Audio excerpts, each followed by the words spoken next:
Botohan sa plenaryo, palitan ng liderato sa Senado. Pag-usapan natin yan at kasama natin si Attorney Domingo Cayosa, isang constitutional law expert. Magandang gabi po, Attorney Cayosa. Good evening. Magandang gabi sa ating mga kababayan. Unahin ko na lang po muna itong paglutang ni Senator Bato de la Rosa. No? Naging maaksyon at talaga namang literal, naghabulan dyan po sa loob ng Senado. Ano po ba yan?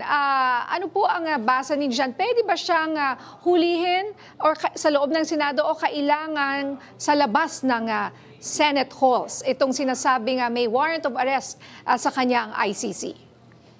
Kung may valid warrant of arrest ang isang korte kagaya ng ICC at ang penalty dun sa kinakasangkutan niyang krimen is more than 6 years imprisonment, pwede siyang hulihin kahit nasa loob siya ng Senado. Sapagkat yung hindi ho naman immune from suit ang mga senador. Only the president is immune from suit while in office. Ang nakalagay lang ko sa revised penal code at saka sa constitution, which are in synchrony, if the penalty imposable is not more than 6 years, then while the Senate is in session at nandun yung senador, he cannot be arrested inside the premises.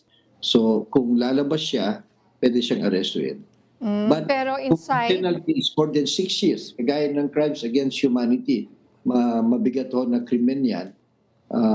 Yung paratang ho sa kanya, murder at saka mass murder nga at saka yung crimes against humanity. Ang penalty dyan is more than 6 years. Both in international law and in our local law. Meron ho kasi tayong batas more than 10 years ago, pinasa ng Kongreso natin, penalizing crimes against humanity. So, The same case that President Duterte is facing and Senator Bato is facing as perpetrator. so pwede po siyang hulihin dyan kahit sa loob ng Senate halls kasi yung kasong hinaharap niya ay may more than 6 years in prison. Di ho ba, sabi niyo? That's correct.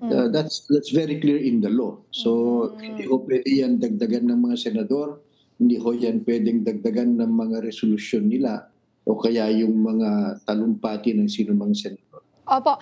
Pwede po ba siyang lumapit sa Korte Suprema para ipatigil itong warrant of arrest?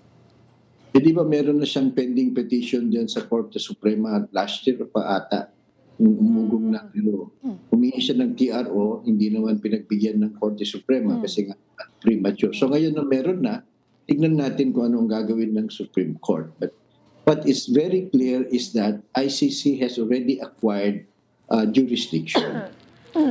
Ongoing na nga yung kaso eh. So hindi rin pwede o maganda na pakikialaman pa ng Supreme Court ito. Considering that no less than the Supreme Court has mentioned in some of its rulings that despite yung pagkalas ng ating bansa sa ICC nung panahon ni President Duterte, meron tayong tinatawag na residual obligations to cooperate with ICC with respect to cases na nasimulan o naimbestigahan bago tayo kumalas.